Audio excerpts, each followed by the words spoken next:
この絵で言いますと、まず一つの目安が、この甲状腺の被曝からの100ミリシーベルトというのが一つの基準といいますか目安になっておりましたので、遠いところで、ほぼ50キロ、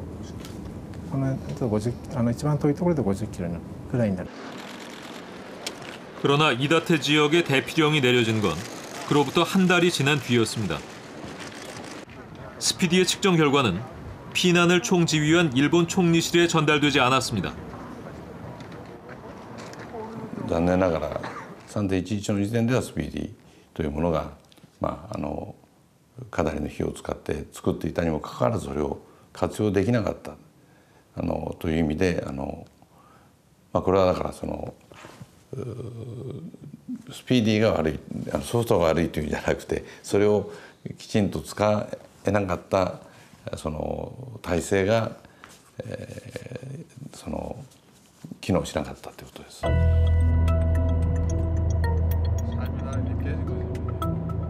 후쿠시마 원전에서 4km 떨어진 후타바 마을. 방사능 피해를 직접 겪은 곳입니다. 마을 출입구는 단단히 잠겨 있습니다.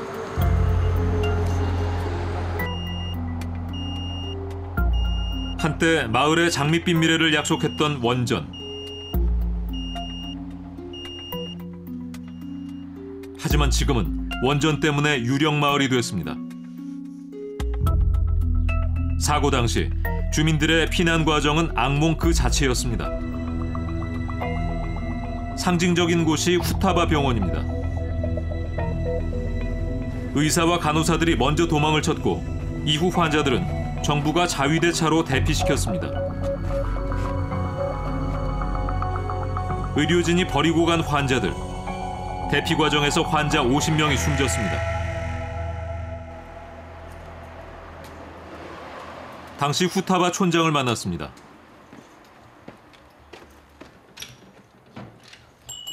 그는 정부의 피난 지시가 늦어지자 주민 6,800명을 데리고 먼저 피난길에 올랐습니다. 그런데 정부의 잘못된 정보 때문에 방사능 확산 방향과 같은 북서쪽으로 대피했다가 큰 낭패를 겪었습니다. 돌고 돈 피난길은 250km의 대장정이 되고 말았습니다. 一番残念なのは依然として政府の発表は直ちに影響ないとか私たちは1号機の爆発をしてここで爆発のゴミをかぶってるわけですけど政府の枝野官房長官なんかのんきなこと言ってましたね。爆発一番風向きも知ってるしもう実害に合ってるわけだからだけど政府の発表はとんちんかんなことやってましたよ。現場と合わないことを喋ってました。 自分たちをなんかこう有利にするっていうかそんな嘘を喋ってましたね。 이도가와 전 촌장은 우리에게 동영상 하나를 보여주었습니다. 후쿠시마 원전 사고 넉 달 전 도쿄전력이 만들었다는 동영상 방제 매뉴얼입니다. 원전 사고를 가정하고 도쿄전력과 자치단체, 주민들이 어떻게 해야 하는지 시간대별 대처법을 상세하게 기록해두었습니다.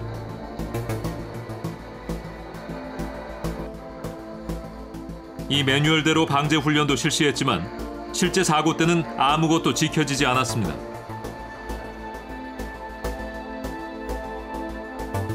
아이들, 高校生が船内にとどまりなさいっていうのと全く同じですよね。早く適切に誘導すれば 今県民はね放射能のことをあんまり口に出さないように言われてるようですけどとんでもないですよね。逆ですよね。本当の意味の県民を守ることがここに書かれてるわけですからそれをやらなかったことについてどんな言い訳も通じませんよ。 후쿠시마 사고 뒤 일본은 뒤늦게 방사선 비상계획구역을 재정비했습니다. 사고 전 원전 반경 8에서 10km였지만 실제 사고 때 50km까지 추가 대피령이 내려졌기 때문입니다. 현재 일본의 비상계획구역은 30km. 시가현은 독자적으로 43km까지 확대했습니다. 세계 최대 원전 밀집 도시 부산은 얼마나 준비돼 있을까?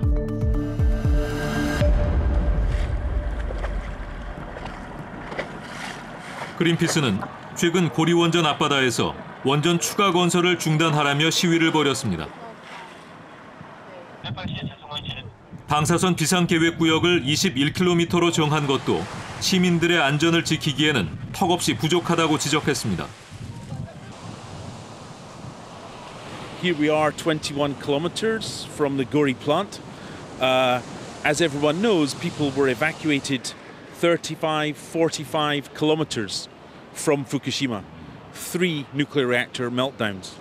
Well, here we are 21 kilometers and then further away, all of these people potentially would have to be evacuated. 2 million, 3 million within 30 kilometers of Gori. How do you prepare for the evacuation of 3 million people? That's the challenge, and it's impossible. 고리 원전을 끼고 있는 동부산 지역.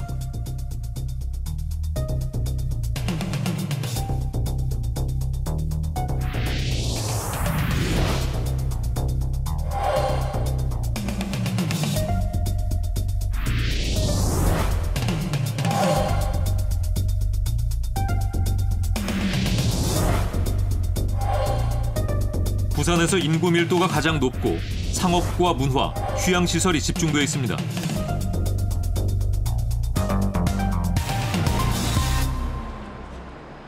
계획적으로 동부산을 집중 개발해온 부산시. 원전 반경 30km 내 340만 명 인구 밀집이란 결과로 이어졌습니다. 그런데도 부산의 방사선 비상계획구역은 21km. 법이 허용한 최소 기준에 겨우 턱걸이했습니다. 안전은 그냥 우리 시민 생활뿐만 아니고 시민 모든 생활에 끼치는 경제와 또 심지어 국제적인 경제, 관광 이런 게 너무나 큰 영향을 미치더라고요. 시민이 이동을 안 하고 관광객이 안 오니까 경기가 많이 죽어버립니다. 결과적으로 우리 부산시 같은 경우 이 정도 같은 안전한 것을 유지를 하고 있다는 것은 대외적으로 보여주는 의미가 있어서 넓히는 것보다는 이 선으로 유지하는 게 보다 합리적이라는 그런 생각을 가지고 있습니다. 방사선 비상계획구역 안에 필수 방호약품은 충분히 준비돼 있을까? 현재까지 부산시는 약 140만 명분의 요오드제를 확보했고 고리 원전을 관할하는 기장군 보건소에 가장 많은 양을 비치했습니다.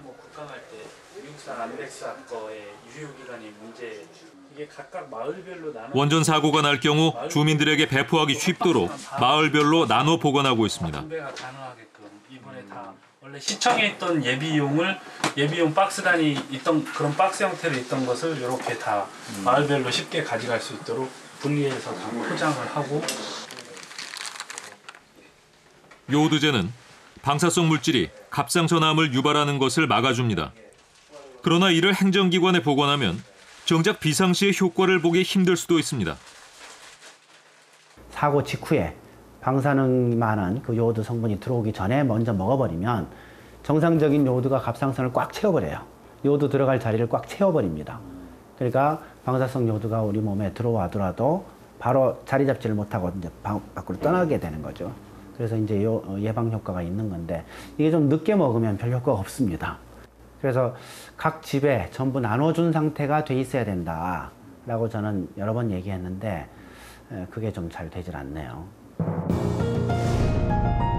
원전 사고에 대비한 비상진료기관을 살펴봤습니다. 부산, 울산, 경남의 1차 진료기관은 2곳, 2차 진료기관은 각 대학병원 1곳씩입니다. 비상진료 요원 숫자는 병원 5곳을 모두 합쳐도 100여 명에 그칩니다. 모양을 갖춘 방사능 재난구호소는 한 곳도 없습니다. 부산시가 지정한 구호소는 학교와 체육관 등 모두 520여 곳. 기존 구호소에 방사능이라는 이름 하나만 더 붙인 수준입니다. 원전 주변 주민들의 대피로는 어떨까?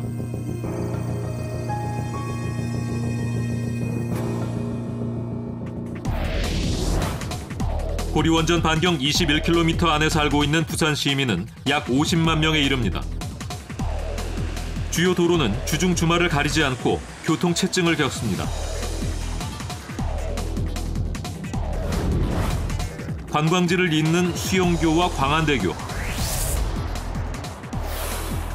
하루 종일 정체가 이어지는 이 도로들이 사고대 주요 대피로가 됩니다. 원활한 대피는 불가능에 가깝습니다. 순차적으로 어떨 때는 집안에서 준비하고 어느 단계에서는 북쪽으로 또는 동쪽으로 남쪽으로 이렇게 대피를 해야 되는 대피 계획을 수립을 해서 해야 되는데 그런 것들이 획일적으로 체계적으로 되어 있지 않더라면 우리는 부산 특히 이제 해변을 따라서 도로가 발달되는 이런 제한적인 교통 상황을 갖고 있는 지역이다 그러면 교통 대란이 오면서 그로 인해서 도시가 마비가 되는 현상이 올 것 같습니다. 2014년 11월 고리 원전에서 방사능 방제 연합훈련이 벌어졌습니다. 원자력안전위원회와 부산시가 공동 주관하고 48개 기관, 4천여 명의 주민이 참여한 대규모 훈련이었습니다.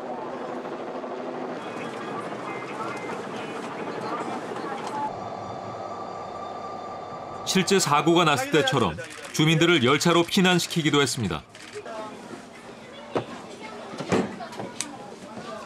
하지만 훈련은 곳곳에서 삐걱댔습니다. 열차가 이제 가다 보면은 지속적으로 그 이제 목적지까지는 가져야 되는데 중간에 가다가 열차 교행한다고 뭐 좌천역에 가서 한 10분 서고 기장역에 가서 한 20분 서고 이러다 보니까 주민들이 그렇게 자꾸 이제 이게 뭐 훈련이라 하면서 이게 잘못됐다 이런 훈련은 안 하는 게 좋은 거 아니냐. 당국은 앞으로 매년 2~3차례씩 방제 훈련을 갖기로 했습니다. 하지만 이런 형식적인 훈련으론 제대로 된 대응 능력을 키우기 어렵습니다. 총 8가지 항목에서 한 가지 제외를 한 그게 시민 참여 항목을 제외한 나머지 항목에서는 다 낙제점을 받은 것으로 공식적으로 평가가 나왔습니다. 시민 참여 또한 이것은 그 행정 주도의 방제 훈련이었기 때문에 실제로 시민 참여도 뭐 자발적이거나 이런 의미에서는 좀 긍정적으로 평가할 수 없겠죠. 그래서 전반적으로 낙제점을 줄 수 있는 그런 합동 훈련이었다라고 보고. 부산의 모든 것을 암흑에 빠뜨릴 수 있는 원전 사고. 과연 우리는 안전한 도시에 살고 있다고 말할 수 있을까?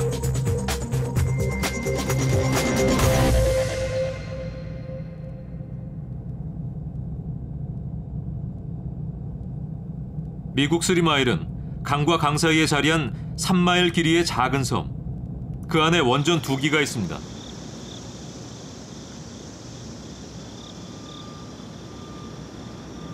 현재 1호기는 가동되고 있지만 2호기는 36년 전 사고로 운전을 멈췄습니다. 후쿠시마, 체르노빌과 함께 역사상 3대 원전 사고로 불리는 방사능 누출 사고가 여기에서 났습니다.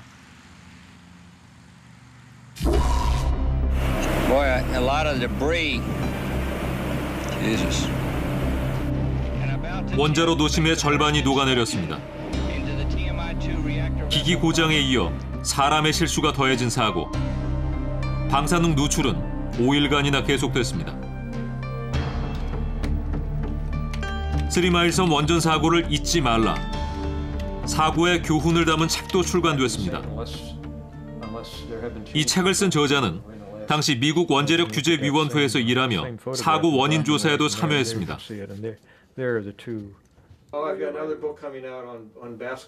이딴 실수와 허술한 방제 대책에 대한 생생한 반성의 기록입니다.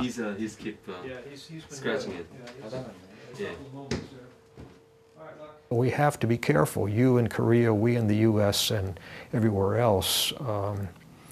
Nuclear power plants are built with a wide margin of error and with safety very much in mind. But we have to guard against being complacent to think that we have solved all the problems.